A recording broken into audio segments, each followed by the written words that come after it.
سلام علیکم. امید که جور و صحتمند باشین. امروز در ارتباط به موضوعات بسیار مهم صحبت میکنیم. ویدیو را تا آخر بیننده باشین. امروز حق و حقوقی که مریضا می داشته باشه و اینا به دکتر فیس میپردازند، در او ارتباط برتان صحبت میکنیم. یک واقعه که مریضی که به خارج از افغانستان سفر کرده بود، به خاطر تداوی به کشور هندوستان سفر کرده بود، او واقعه را براتان بیان میکنیم.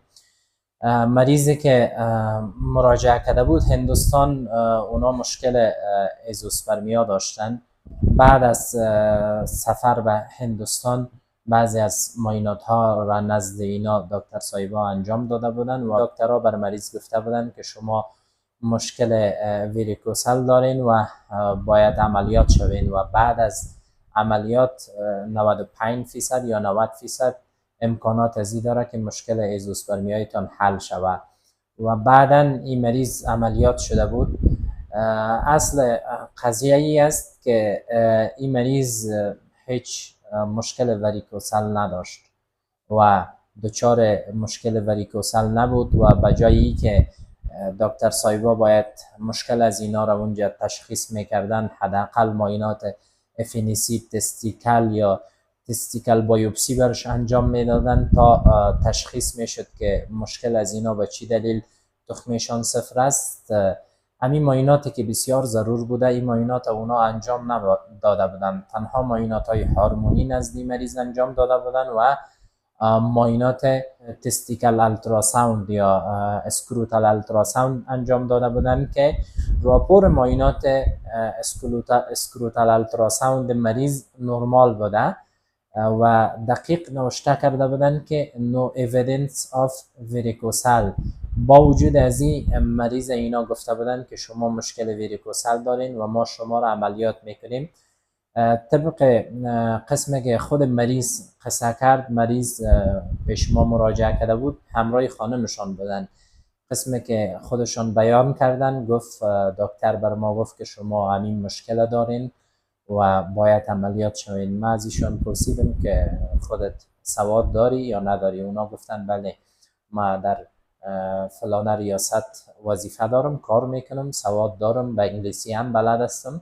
همون معایناتی که بر از اینا انجام داده بودن معاینات تلویزیونی خصیه. همون معاینات ما به مریض نشان دادم. من گفتم ببینین پایین برتان چی نوشته کرده که normal scrotal ultrasound و no evidence of varicocele.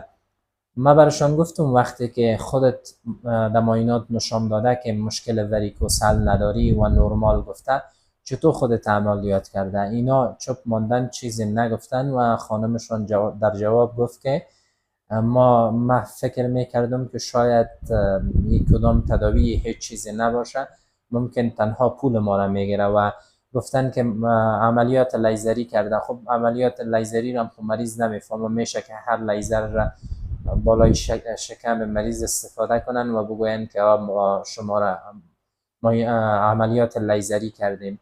این مریض حدود 7 یا 8 لک افغانی هم مصرف کرده بود.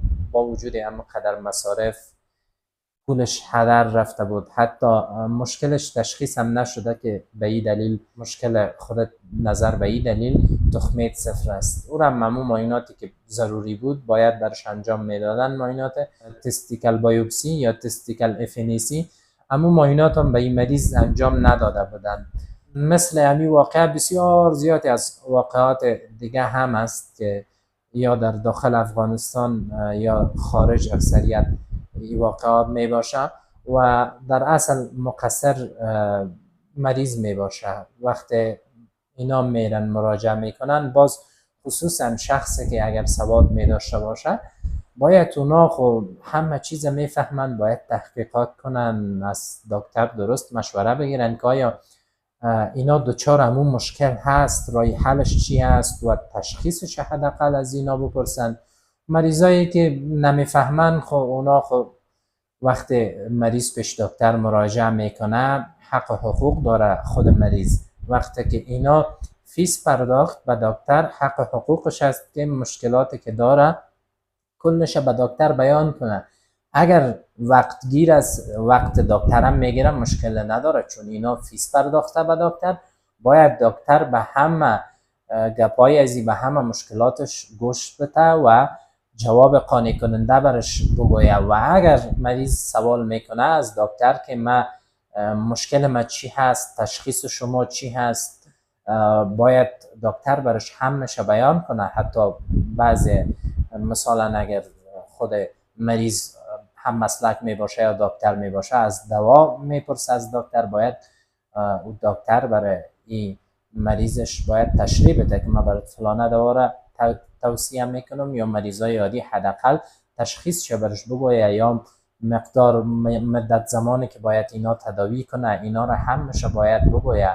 و اینکه مریض چی استفاده نکنه، چی استفاده کنه، پرهیزهایش چی است، همش ضروری هست.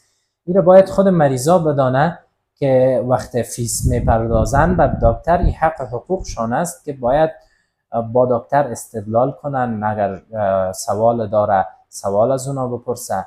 و این شده نمیتونه که یک دکتر مریض زیاد داره، مصروف است و من از دکتر سوال نمیپرسم، یا دکتر از من هیچ مشکلات من نمیپرسه و هیچ ما دکترم نمیبینم، معاینات بر من نوشته میکنه و نسخه شاگردش یا همکارش میکشه. این درست نیست. این مشکل است که خود مریضا باید متوجه باشه. وقتی که پول میپردازن به دکتر، فیس میپردازن، حق حقوقشان است که باید از دکتر سوال کنن که دکتر صاحب مشکل ما چی هست، تشخیص شده یا نشده. یک موضوع بسیار مهم است که باید مردم، خصوصا اشخاصی که سوالشان نسبتا پایین تر از سطح دانششان پایین تر است، این ویدیو با او گونه مریضا هست و با او گونه اشخاص هست که اشخاص باید متوجه باشه که در آینده اگر پیش دکتر مراجعه میکنن، تا کل مشکلات های خود به دکتر اینا توضیح بدن و سوالی که از دکتر میکنن باید اون دکتر جوابگو باشه به این سوالشان. و قسمی که برتان تشریح دادیم یک مشکل بسیار جدی هست. همین دلیل میشه که مریض پیش دکتر مراجعه میکنه، دکتر برش دوا نوشته میکنه، باز مریض شکایت میداشته باشه که مشکل ما حل نشده. مشکل باید خود مریضا درک کنن که اگر پیش دکتر مراجعه میکنن، چون حق حقوقشان است، نگذارن که حق حقوقشان پایمال شود. و اگر مریض همه مشکلاتش بر دکتر بگویه، دکتر تشخیص درست کرده میتونه، تشخیص بهتر کرده میتونه، دوایش هم مطابق به اون تشخیص می باشه، پس مشکل مریض حل میشه. اگری که مریض هم فکر میکنه که دکتر برو بیروبار داره و من اگر سوال کنم شاید جواب نگوید، نه، این چیزا درست نیست. باید کل مشکلاتایشان بیان کنن.